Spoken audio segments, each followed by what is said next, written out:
त्रिशो अध्याय यदुकुल का संहार। राजा परीक्षित ने पूछा, भगवान, जब महाभागवत उद्धव जी बद्रीवन को चले गए तब भूत भावन भगवान श्री कृष्ण ने द्वारिका में क्या लीला रची। प्रभु, यदुवंश शिरोमणि भगवान श्री कृष्ण ने अपने कुल के ब्रह्म श्राप ग्रस्त होने पर सबके नेत्रादि इंद्रियों के परम प्रिय अपने दिव्य श्री विग्रह की लीला का संवरण कैसे किया। भगवान, जब स्त्रियों के नेत्र उनके श्री विग्रह से लग जाते थे तब वे उन्हें वहां से हटाने में असमर्थ हो जाती थी। जब संत पुरुष उनकी रूप माधुरी का वर्णन सुनते तब वह उन्हीं श्री विग्रह के कारण रास्ते प्रवेश करके उनके चित्त में गड़ सा जाते थे, वहां से हटना जानते ही नहीं थे।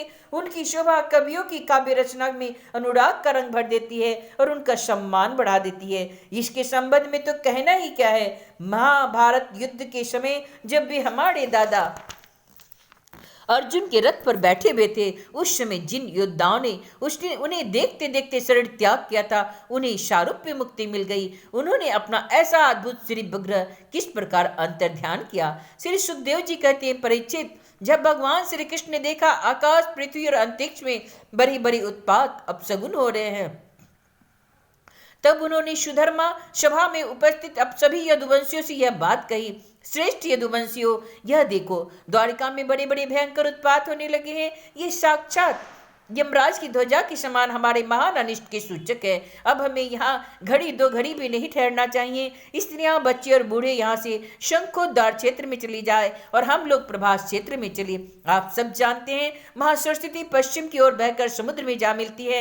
वहां हम स्नान करके पवित्र होंगे, उपवास करेंगे और एकाग्र चित्त से स्नान एवं चंदन आदि सामग्री से देवताओं की पूजा करेंगे। वहां स्वास्थ्य वाचन के द्वार बाद हम लोग गौ, भूमि, सोना, वस्त्र, हाथी, घोड़े, रथ और घर आदि के द्वारा महात्मा ब्राह्मणों का सत्कार भी करेंगे। यह सब विधि सब प्रकार के अमंगलों का नाश करने वाली और परम मंगल की जननी है। श्रेष्ठ यदुवंशियों, देवता, ब्राह्मण और गौ की पूजा ही प्राणियों के जन्म का परम लाभ है।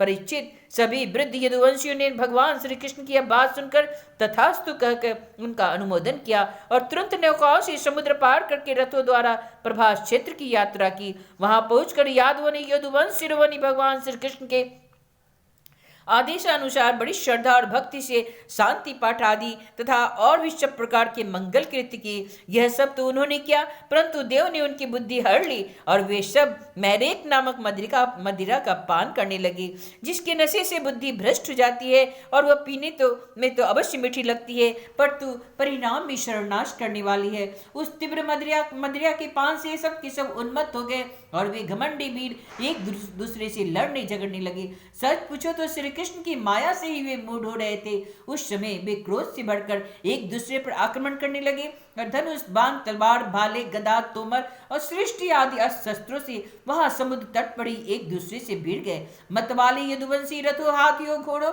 गधों, ऊँटों, खच्चरों, बैलों, भैंसों और मनुष्य पर भी सवार होकर एक दूसरे को बाणों से घायल करने लगे, मानो जंगली हाथी एक दूसरे पर दांतों से चोट कर रहे हैं। सबकी सवारी पर ध्वजाएं फहरा रही थी। पैदल सैनिक भी आपस में उलझ ही रहे थे। प्रद्युम्न शाम से, अक्रूर भोज से, अनिरुद्ध सात्विकी से, सुभद्र संग्राम जीत से, भगवान श्री कृष्ण के भाई गद उसी नाम के उनके पुत्र से और सुमित्र सुरत से युद्ध करने लगे।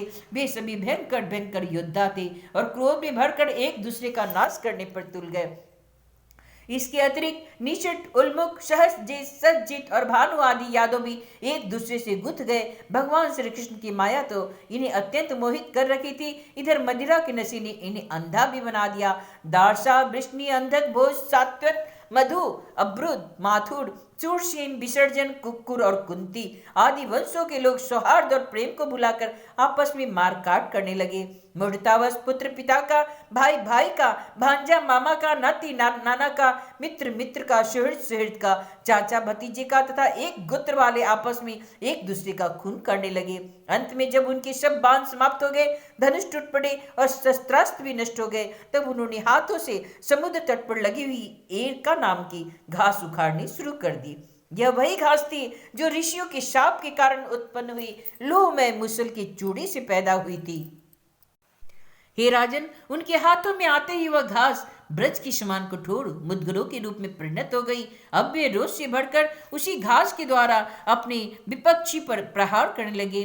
भगवान श्री कृष्ण ने उन्हें मना किया तो उन्होंने उनको और बलराम जी को अपना शत्रु समझ लिया। उन आत्ताइयों की बुद्धि ही ऐसी मूर्ख हो रही थी कि वे उन्हें मारने के लिए उनकी ओर ही दौड़ पड़े। हे कुरुनंदन, अब भगवान श्री कृष्ण और बलराम जी भी क्रोध से बढ़कर युद्ध भूमि में इधर उधर विचरने और मुट्ठी की मुट्ठी एर का घास उखाड़ कर उन्हें मारने लगे। एर की घास का मुट्ठी की मुट्ठी मुदगर के समान चोट करती थी, जैसे बांसों की रगड़ से उत्पन्न होकर दावानल बांसों को ही भस्म कर देता है, वैसे ही ब्रह्म शाप से ग्रस्त और भगवान श्री कृष्ण से माया से मोहित यदुवंशियों ने अस्पर्धामूलक क्रोध से उनका ध्वंस कर दिया। जब भगवान श्री कृष्ण ने देखा समस्त यदुवंशियों का संहार हो चुका है, तब उन्होंने यह सोचकर संतोष की सांस ली कि पृथ्वी का बचा कुचा भार भी उतर गया।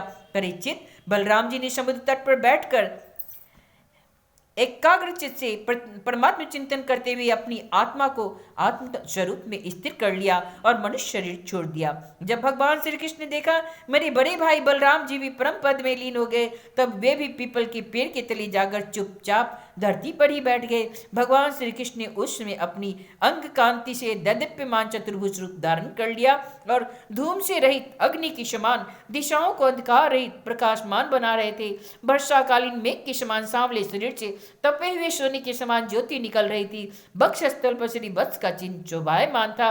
वे रेशमी पीताम्बर की धोती और वैसा ही दुपट्टा धारण किए हुए थे और बड़ा ही मंगलमय रूप था। मुख कमल पर सुंदर मुस्कान और कपोलों पर नीली नीली अलके बड़ी ही सुहावनी लगती थी। कमल के समान सुंदर सुंदर एवं सुकुमार नेत्र थे। कानों में मकराकृत कुंडल झिलमिला रहे थे। कमर में करघनी, कंधे पर यज्ञोपवीत, माथे पर मुकुट, कलाइयों में कंगन, बाहों में बाजूबंद, वक्ष स्थल पर हार, चरणों में नुपुर, अंगुलियों में अंगूठियां और गलों में कौस्तुभ मणि शोभायमान हो रही थी। घुटनों तक बनमाला लटकी हुई थी। शंख चक्र गदा आदि आयुध मूर्तिमान होकर प्रभु की सेवा कर रहे थे। उस समय भगवान अपनी दाहिनी जांघ पर बायां चरण रखकर बैठे हुए थे। वे लाल लाल तलवा रक्त कमल की समान चमक रहा था। परिचित, जरा नाम का एक बहेलिया था। उसने मूसल के बचे हुए टुकड़े से अपने बाण की गासी बना रखी थी। उससे दूर से भगवान का लाल लाल तलवा हरिण के मुख के समान जान पड़ा। उसने उसे सचमुच हरिण समझकर अपने उसी बाण से बींध दिया। जब वह पास आया तो उसने देखा कि अरे, ये तो चतुर्भुज पुरुष है। अब तो वह अपराध कर चुका है, इसलिए डर के मारे कांपने लगा और दैत्य दलन भगवान श्री कृष्ण के चरणों पर सिर रखकर धरती पर गिर पड़ा। उसने कहा, हे मधुसूदन, मैंने अनजान में यह पाप कर दिया। सचमुच मैं बहुत बड़ा पापी हूँ, परंतु आप तो परम यशस्वी और निर्विकार है। आप कृपा करके मेरा अपराध क्षमा कीजिए। सर्वव्यापक सर्वशक्तिमान प्रभु, महात्मा लोग कहा करते हैं कि आपके स्मरण मात्र से मनुष्य का अज्ञान अंधकार नष्ट हो जाता है। बड़े खेद की बात है, मैंने स्वयं ही आपका अनिष्ट कर दिया। हे बैकुंठनाथ, मैं निरपराध हरिणों को मारने वाला महापापी हूँ। आप मुझे अभी अभी मार डालिए, क्योंकि मर जाने पर मैं कभी आप जैसे महापुरुषों का ऐसा अपराध न करूंगा। भगवान संपूर्ण विद्याओं के पारदर्शी ब्रह्मा जी और उनके पुत्र रुद्र आदि भी आपकी योग माया का विलास नहीं समझ पाते, क्योंकि उनकी दृष्टि तो आपकी माया से आवृत है। ऐसी अवस्था में हमारे जैसे पाप योनि लोग इसके विषय में कह भी क्या सकते हैं। भगवान श्री कृष्ण ने कहा, हे जड़े, तू डर मत, उठ। यह तो तूने मेरे मन की का काम कर दिया। जो मेरी आज्ञा से तू स्वर्ग में निवास कर और जिसकी प्राप्ति बड़े बड़े पुण्यवानों को ही होती है। श्री सुखदेव जी कहते हैं, परीक्षित, भगवान श्री कृष्ण तो अपनी इच्छा से शरीर धारण करते हैं। जब उन्होंने जरा व्याप को यह आदेश दिया, तब उसने अब उनकी 3 बार परिक्रमा की, नमस्कार किया और विमान पर सवार होकर स्वर्ग को चला गया। भगवान श्री कृष्ण का सारथी दारुक अब उनके स्थान पर का पता लगाता हुआ उनके द्वारा धारण की हुई तुलसी की गंध से युक्त वायु सुनकर उससे उनके होने के स्थान का अनुमान लगाकर सामने की ओर गया। दारुक ने वहां जाकर देखा कि भगवान श्री कृष्ण पीपल के वृक्ष के नीचे आसन लगाए बैठे हैं।